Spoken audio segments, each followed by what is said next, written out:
Thank you very much for being here. So, Dr. Pasupati, thank you very much for your kind accepted to participate to this symposium.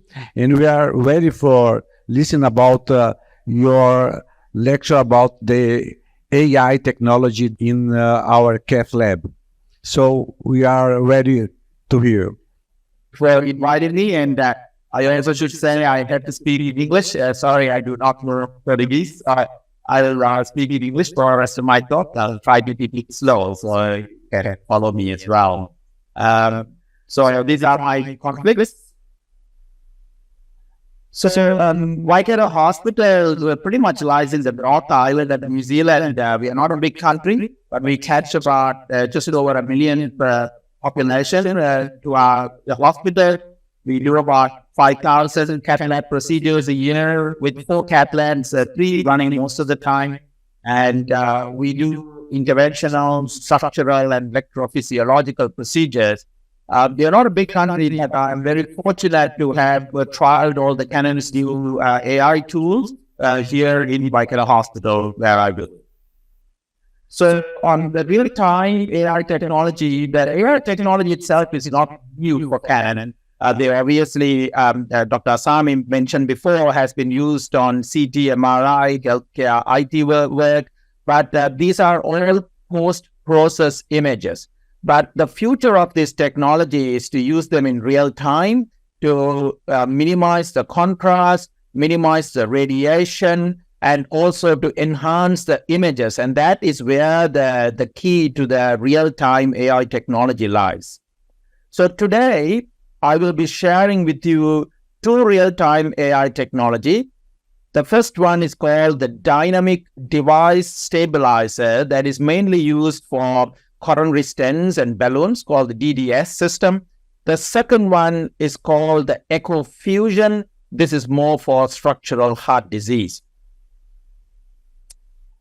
So as the technology grows, our current stent systems are getting thinner and thinner to improve trackability, to minimize instant radiation, instant restenosis. So with all of this, the cath labs have to keep up with the technology to try and show these small strut stents. And we know that current labs are all got their own technology. You will be more familiar with the word stent boost. With Siemens, there is clear stent, and Canon has got something called the stent enhancer. These technologies do improve the image of the stent, but the penalty that we need to pay, one, you have to do an acquisition, so there's extra radiation. The images are static, so you take the image and you have to post-process it, and then by the time the balloon or the stent could have moved somewhere else. And then the last component is it does disrupt the work because it comes on your main screen, you have to look at it, and then you have to action it.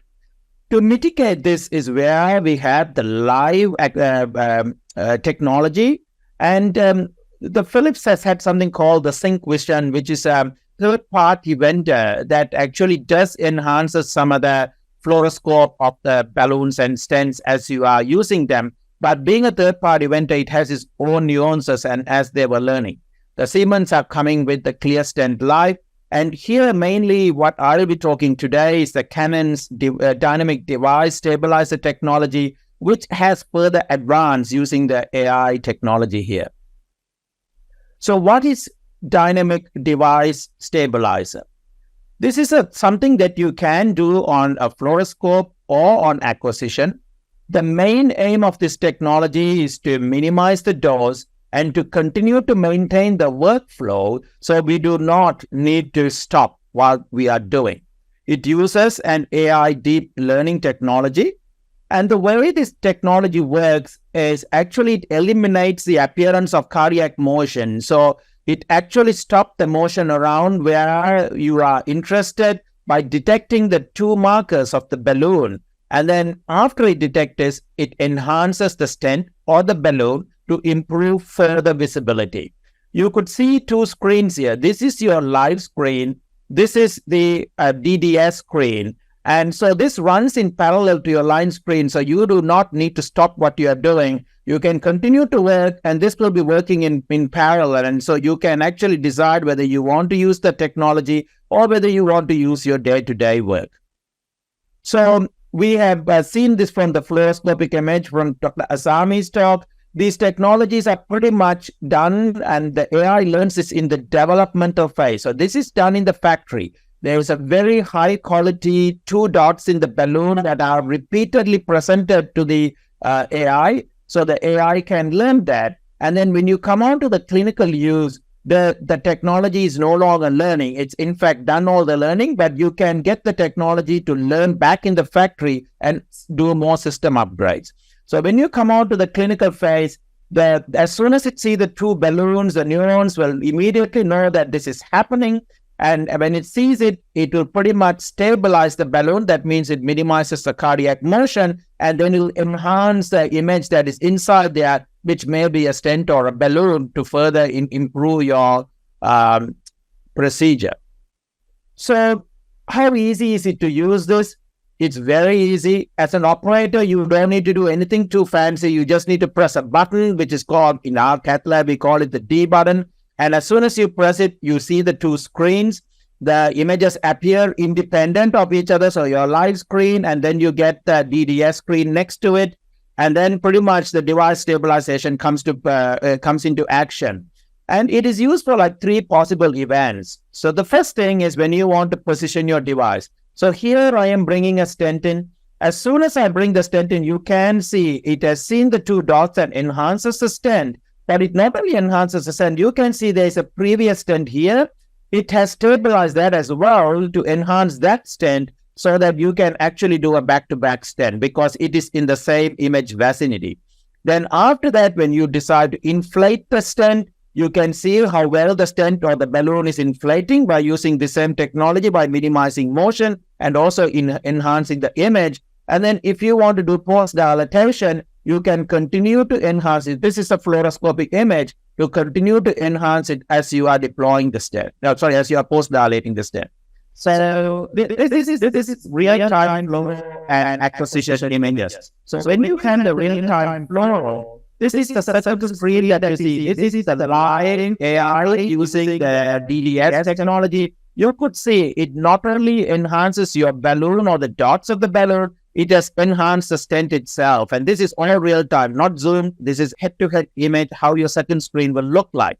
If you decide this is not good enough for you and you do an acquisition, so you can compare the fluoro to an acquisition, but as soon as you acquire, you can see how much better your next screen will look like just by doing an acquisition. This is all happening in real time.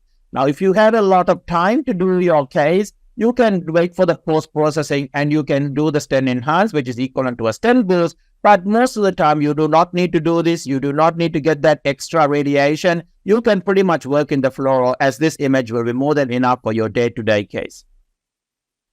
So this is a real case of a 51-year-old gentleman coming with an anterior STEMI. This is your screen setup. I have got the hemodynamics here. I have got a reference screen, my live screen. And then I have also got the DDS screen that is come on the other screen by pressing the button. And then usually these are done much better when you do a 15 centimeter magnification.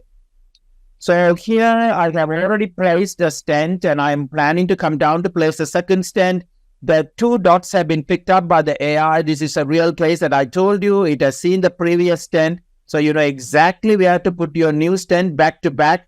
And you know how much this stent is expanding, so it has not expanded very well. Then this is your real fluoro. This is the AI process image. You can see the comparison of this image as they are implanting, how clearer it is. You can stay on the fluoro. You don't need to do acquisition. You don't need to do stent enhance. You can continue to keep inflating the balloon because the stent is very well seen. This is giving you a quick example how the AI technology works. This is another patient. I'm doing a bifurcation. You can see the bifurcation here. I want to do the proximal optimization of the stent. So you could see how clear the AI is compared to the real fluoro image that you see on the other side. And then I am doing the pot here, so I can open up the stent into the bifurcation. Then following the inflation and doing the pot, you could see the next part is I am testing to make sure I have opened up the stent into the bifurcation branch. You will see that here. I've opened up the stent into the bifurcation branch. Then I'm going to come back and now do the proximal end. This is a creativo stent, so you can see the dot here. It's very hard to see that on the fluoro. This is the real fluoro that you will get to see currently. This is what I get to see with the DDS technology. I can bring the dot to the dot. This is all done on the fluoroscope, and then I can do my post-dilatation. And this is the final results of the patient. You can see the bifurcation is well maintained with a single long stent and a proximal optimization done. And that gives you the gist of what this thing does for you. So the second component of my talk is to show the Echo Fusion technology. Now, Echo Fusion is something that is not new to Philips. If you all have had Philips lab, they had something called the Echo Navigator. And then the Siemens has the 2 Fusion, and the Canon is currently coming into the market with the Echo Fusion. What are the differences in some of these technology? All of these technology has 2D fusion, but the Siemens 2D fusion does not give you the live image. You can only do dots, or you can draw a valve when it comes up onto the screen. Their new version 2 will come with some live 2D images, but at the moment for commercial use, it is still static dots and valve images is all what you get to see. Philips obviously had this technology, and the Canon has pretty much coming straight into the market using this 2D live image fusion. Both these new technologies don't have 3D fusion, and the extra part that you get out with Canon is the AI deep learning. And let's see what this AI deep learning does for us when we do the fusion technology. So with the Echo Fusion, the main key for the Echo Fusion is the automatic live transthoracic or transesophageal image to fuse onto the fluoroscope. So this is the transesophageal image. I want it to fuse onto my fluoroscope, and you have the soft tissue that is fused onto the fluoroscopic image. There is no manual registration required when you use the AI technology, and is constantly learning and is constantly fusing. That is where the difference of the AI technology comes in compared to the other vendors that are currently in the market. This learning part of it again happens in the developmental phase in the factory. So the transesophageal echo probe is multiple times with high quality probes have been put into the AI to learn and to learn and to learn. So when it comes on to the clinical use, it is no longer learning. When it immediately sees the TOE probe or the TEE probe, it will bring up the image that comes in the probe, and it will allow you to fuse it onto the live fluoroscopic image. So let's see what it does in reality. So this is a screen setup that we have.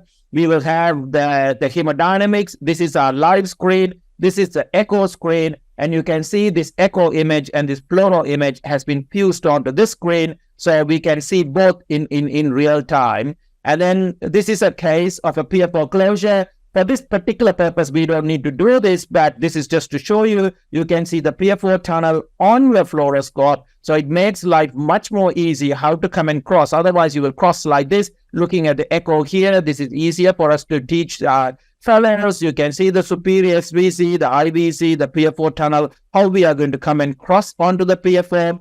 Once we are crossed, if you want to do a balloon sizing for any particular reason, then you can see the balloon is very well sized onto the PFO tunnel. You can inflate the balloon. You don't have to move it around because you know exactly where you are in time and space. And then the device itself is coming to deploy. Here you think the device has been pulled a little bit hard, so it's inverted. If you want to recapture this, you can recapture that, and then you can go and further implant it. These three are real time as they are going in place. And the main thing is the fusion will only show what the echo shows. If you go outside the echo, you can see in the fluoro, you would not see what you don't see in the echo. Whatever you see in the echo, it fuses for you to fuse both those echo and the fluoroscope together. This is another case, an 88-year-old gentleman, 3 months after the TAVI, there was concern if there was paravalvular leak. I am not going to talk about the paravalvular leak. I'm going to talk about the fusion here. Now you can see it's a short axis view. And when you do a short axis view, it is going into the screen. Now you do a biplane and you bring the long axis view. Now you can see the fusion happening on the valve because that is the long axis view of the fluoroscope. So the fluoroscope and the echo should be showing the same view. So you can fuse it in parallel with each other. If not, if you go on to an orthogonal view, you will see the fused image, but the fused image will be going into the screen while we are doing the case. So this is another case, a 53-year-old female. We're doing a balloon mitral valvuloplasty here. If we are doing a mid-septal puncture, you can see the septum here on the screen itself, and you can see where we are between superior and inferior, and then they're showing the orthogonal view. So in the orthogonal view, you are coming more posterior, so you can bring the posterior on your screen. You know exactly where you are. Usually this is all what you will see, and then you work on the echo. Here you will see both of them coming to a line. You will go through the middle. You have actually punctured. Then after that, when you bring the balloon, you know with the mitral valvuloplasty, sometimes crossing the valves with the fellows can be difficult to tell them how to cross a valve. This makes it so easy because you see the valve itself. You can cross into the valve. Now you are inflating the ventricular part of the balloon. You can bring it up to the annulus, and then you do the atrial part of the balloon to do the mitral valvuloplasty. This is all in real time, so it makes life much more easier if you want to teach people. You can put the color. The color is also appears as a fusion image to make sure there is no significant MR if you want to go back and do more further balloon inflation for these patients. So pretty much in summary, deep learning provides a robust and consistent detection of the image that we are seeing. There is very little operator input. These are happening in real time. The faster results are coming onto you as you are doing the cases. There is no burst penalty. That's more important. We work with the current image. There is no extra acquisition. They continue to enhance and give you the better image. But these technologies new. They are constantly improving. But as they improve, the wider clinical application of this technology will continue to develop. Thank you very much. A great talk. In which procedure do you consider most useful this kind of technology, the Echo Fusion? Oh, the Echo Fusion. The Echo Fusion, I know it is that people thinking for therapy procedures, I do not use it. The most important one I use it is paradigmal leak. Because paradigmal leak, especially in mitral area, or sometimes even in the aortic area, you struggle to cross onto the area. Sometimes you're crossing in and out of a mechanical valve. So if you can use it, you see the spot, you can actually cross. This technology not only allows you for a 2D fusion, you can have the dot where the leak is, and then you can specify and cross through the dot, but on the 2D you are seeing it alive. But then for other technologies, it's good for teaching purposes. ASDs, PMS, especially in ASDs when the fellows come, sometimes you are not in the right plane, you want to turn clockwise and anti-clockwise to zero on and then align the device. It's much easier to teach your fellows where you are in 3D space. I think our structural work is constantly moving on to 3Ds. Our interventional cardiology is used for 2D imaging. And if you have to marry them together, this makes it much more easier to where you are in your 3D space in different parts of the heart as you continue to implant these devices when you are learning. Ok, thank you very much, it was great.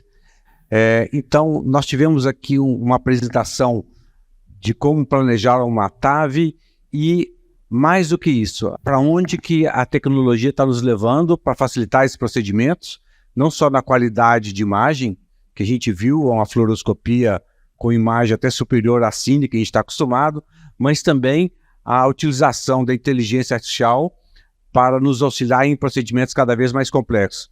Eu agradeço a Canon pela gentileza do convite e pelo investimento na sociedade, na parte científica, e eu espero que todos tenham aproveitado esse momento realmente com uma tecnologia disruptiva, como a gente falou no início, para que a gente possa utilizá-lo no futuro. Agradeço a presença de todos e um bom congresso a todos.